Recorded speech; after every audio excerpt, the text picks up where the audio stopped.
माँ दुर्गा की दूसरी शक्ति ब्रह्मचारिणी की पावन कथा।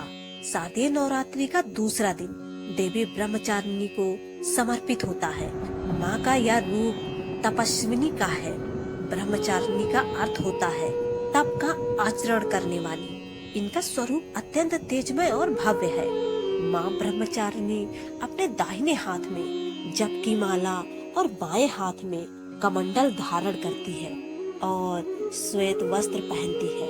इनकी पूजा के दिन साधक का मन स्वाधिष्ठान चक्र में स्थित होता है। माँ ब्रह्मचारिणी ने अपने पूर्व जन्म में राजा हिमालय के घर में पुत्री रूप में लिया था।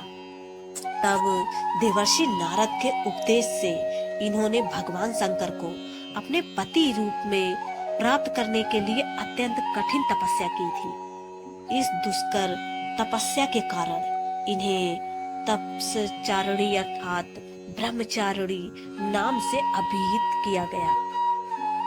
कथा के अनुसार 1000 वर्ष उन्होंने केवल फल मूल खाकर व्यतीत किए और 100 वर्षों तक केवल शाक पर निर्वाह किया था। कुछ दिनों तक कठिन उपवास रखते हुए देवी ने खुले आकाश के नीचे वर्षा और धूप के भयानक कष्ट भी सहे। कई हजार वर्षों तक इस कठिन तपस्या के कारण ब्रह्मचारिणी देवी का शरीर एकदम क्षीण हो उठा। उनकी यह दशा देखकर उनकी माता मैना अत्यंत दुखी हुई और उन्होंने उन्हें इस कठिन तपस्या से विरक्त करने के लिए आवाज दी, उमा। तब से देवी ब्रह्मचारिणी का एक नाम उमा भी पड़ गया। उनकी इस तपस्या से तीनों लोकों में हाहाकार मच गया। देवता ऋषि सिद्धगण मुनि सभी देवी ब्रह्मचारिणी की इस तपस्या को अभूतपूर्व पुण्यकृत बताते हुए उनकी सराहना करने लगे। अंत में पितामह ब्रह्मा जी ने आकाशवाणी के द्वारा उन्हें संबोधित करते हुए प्रसन्न स्वर में कहा, देवी, आज तक किसी ने ऐसी कठोर तपस्या नहीं की जैसी तुमने की।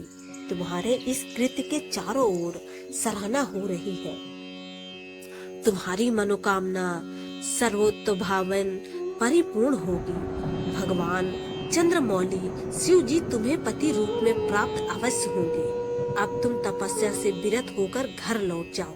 शीघ्र ही तुम्हारे पिता तुम्हें बुलाने आ रहे हैं। इसके बाद माता घर लौट आई और कुछ दिनों बाद ब्रह्मा के लेख के अनुसार उनका विवाह महादेव शिव के साथ हो गया।